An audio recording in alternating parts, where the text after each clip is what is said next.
tried to save my brother. A little backstory. I was born on October 31st, 1983. I don't know how much of this is true, but from what I was told, a tornado hit the hospital the moment I was born. It destroyed everything but the NICU and maternity ward. Fast forward a year and a half, I hadn't started talking yet, and my mom was getting ready for work. I was sitting on the floor playing with my G.I. Joe action figures as she passes by me, and I said, "Mama, don't go." She stopped dead in her tracks. I haven't even said my first word yet, and I just spoke a complete sentence. She looked at me and asked, "What did you say?" Clearly stunned by the situation, I answered again, "Mama, don't go." With that, she called into work sick. A half hour later, a breaking news report came on the TV. On the highway she would have been driving on, at the same time she would have been driving on it, there was a 13-car pileup. My mom would have died. She told me I saved her life that day. Now after that, my mom went on a downward spiral. She had started doing heavy drugs. One night as she was doing them, I came up out of nowhere and bit her on her arm. She flung me across the room, the back of my head hitting the brick fireplace. She realized what she had done and called an ambulance and the police. She turned herself in and they put her in a psych ward. I was placed with my grandmother. My father wasn't in the picture at the time, and my mom and him had been separated since I was 10 months old. He had went into a drunken, drug-induced rage, and because I had been crying, he tried to suffocate me in my crib. My mom fought him off, snatched me up, and took off to her mother's. My grandmother, who I was left with when she was committed. When the family had come back to the house to get our belongings, he was long gone.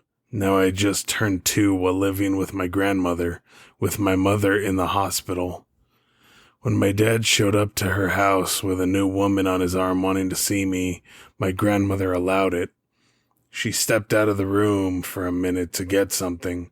When she returned, my dad, the woman, and I were gone.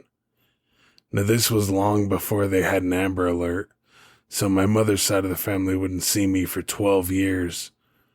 I was on the back of milk cartons, and my aunt had hired a private detective to try and find me. But that's a story for another time. Anyway, fast forward to my 8th birthday. I had come to love the woman who had been on my dad's arm that day and called her mom.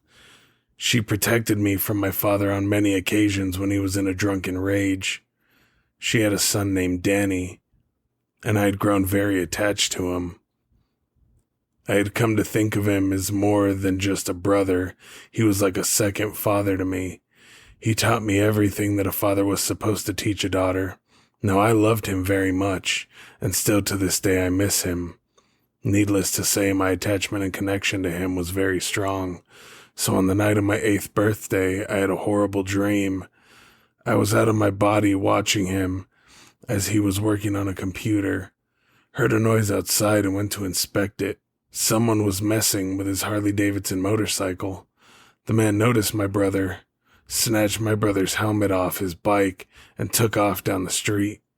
My brother hopped on his motorcycle and took off after him. At the red light down the street, he tried to stop and he couldn't.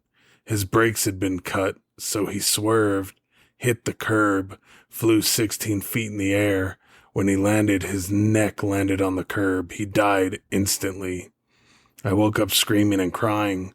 My stepmom ran in and asked me what was wrong. I told her about the dream, and she had told me that it was just that, a dream. Unfortunately, I had that dream once a week, until the month before it happened. I had even told my brother about it. He had laughed it off and told me not to worry, that he wasn't going anywhere. The look in his eyes told me something different, though. He had believed me. The day came when I had been in school and I was pulled out of class. My dad drove us to the hospital. Once there, the doctor came in and told us there was nothing they could do. Danny was gone. It had happened exactly as my dream had foretold. I have never forgotten that experience. It still haunts me to this day.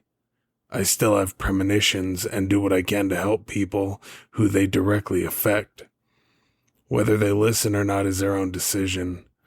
A word of advice, though. If a child comes to you with a reoccurring nightmare, please listen to them. It just may save your life. Thank you for reading this.